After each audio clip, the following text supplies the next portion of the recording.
माँ की परछाई, एक हृदय स्पर्शी कहानी। सुबह का वक्त था। सूरज की लाल किरणें दिन की शुरुआत कर रही थी। हरे भरे पेड़ों पर पंछी मीठे सुर में गुनगुना रहे थे।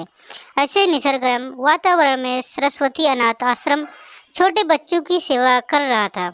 कभी कभार शायद माँ का प्यार भी कम पड़ जाए, लेकिन इस आश्रम में बच्चों को मिलने वाले प्यार में कभी कमी नहीं आती थी। सूरज की कोमल धूप में मात्र 15 से 16 साल की पीहू सूरज को एकटक निहार रही थी। तभी उतने में उसे एक ख्याल आया। सूरज जैसे जैसे ढलता जाता है, वैसे वैसे परछाइयों को पीछे छोड़ता जाता है, और पीछे छूटी हताश परछाई फिर से उगते सूरज की राह देखते हुए रोती रहती है। इस विचार से पीहू का मन भर आया और उसे अपनी माँ की याद आई। तभी वह अपने मन ही मन में बोलने लगी, माँ, तुझे याद नहीं कि मेरे पापा मुझे छोड़कर कब भगवान के पास चले गए? पर तुम ही मुझे कहती थी ना कि बेटा, तू 1 साल की थी तब तेरे पापा को कैंसर की बीमारी थी। इस वजह से तेरे पापा भगवान के घर चले गए। लेकिन तकदीर की लड़ाई में मैंने हार नहीं मानी। पीहू बेटा, मुझे तेरे साथ यह कठिन दुख की लड़ाई जीतनी है, इसलिए मैं तेरी परछाई बन तेरे लिए जो हो सके वह करूँगी।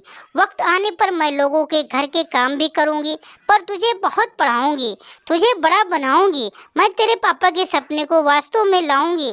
तेरे पापा की बहुत इच्छा थी कि हमारी बेटी छोटी सी पीहू बड़ी होकर पायलट बने, लेकिन ज़िंदगी में ऊंचा उठने के लिए तेरे पापा से तेरे पंखों को मिलने वाली ताकत तेरे पापा के जाने से टूट गई। लेकिन माँ, इतने बड़े दुख के रेगिस्तान में मैं सुख की परछाई ढूंढ रही थी। मेरे इन पंखों को बल देती माँ। लेकिन क्यों माँ, क्यों मेरे पंखों को बल देने से पहले मुझे क्यों छोड़कर चली गई? पापा की तो पितृ छाया मुझे ना मिल सकी, पर तू तो मेरी परछाई बनकर जी रही थी। फिर क्यों तू भी मुझे छोड़कर चली गई? लेकिन तेरे जाने से मैं तेरी ममता से जुड़ी रही, तेरे प्यार की परछाई ढूंढते हुए दुख के रेगिस्तान में अकेली रही। अब मेरे पापा के सपनों को साकार करने के लिए कौन मुझे ताकत देगा? बोलना माँ। पीहू मन ही मन बोल रही थी। तभी उतने में प्यार और ममता से सभी लड़का लड़कियों से बर्ताव करने वाली सीमा मैडम ढूंढते हुए पीहू को देखने आई और प्यार से बोली, बेटा क्या हुआ, क्यों रो रही हो? तभी पीहू ने अपने आंसू पोंछते हुए बोली, मैडम, मुझे अपनी माँ की बहुत याद आ रही है। तभी सीमा मैडम ने पीहू को अपने सीने से लगाया। वह बोली, देखो पीहू बेटा, ऐसे नहीं रोते। मुझे पता था तुम्हारी माँ तुम्हारे लिए प्यार और ममता की परछाई थी, लेकिन उसे भी भगवान ने ले लिया। पीहू, जिंदगी और मौत किसी के बस में नहीं होती। पीहू सीमा मैडम की तरफ देखते हुए बोली, मैडम, भगवान भी कितने कठोर दिल के होते हैं।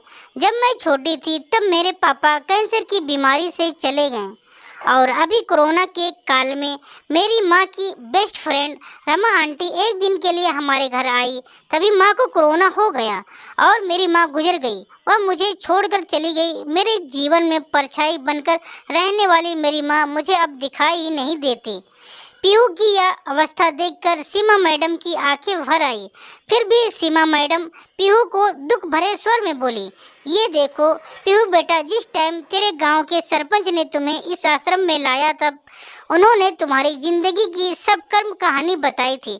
इसी कारण से मैं तुम्हें अकेले नहीं छोड़ती हूँ, लेकिन इसके आगे मैं तुम्हारी माँ बनकर, तुम्हारी परछाई बनकर जिंदगी जीना चाहती हूँ।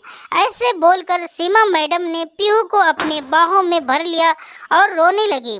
सीमा मैडम को सीने से लगाकर पीहू ऐसा लगा जैसे उसकी माँ की खोई हुई परछाई सीमा मैडम के रूप में फिर से उसके साथ देने आ गई। दोस्तों, हम आशा करते हैं कि ये कहानी आप सबको सुनकर जरूर अच्छी लगी होगी। अगर अच्छी लगी होगी तो हमारे चैनल को लाइक और सब्सक्राइब जरूर करिएगा और बेल नोटिफिकेशन को ऑल कर दीजिए, ताकि अगली कहानी की वीडियो आप तक तुरंत पहुँचे। पूरी कहानी सुनने के लिए आप सबका बहुत बहुत धन्यवाद।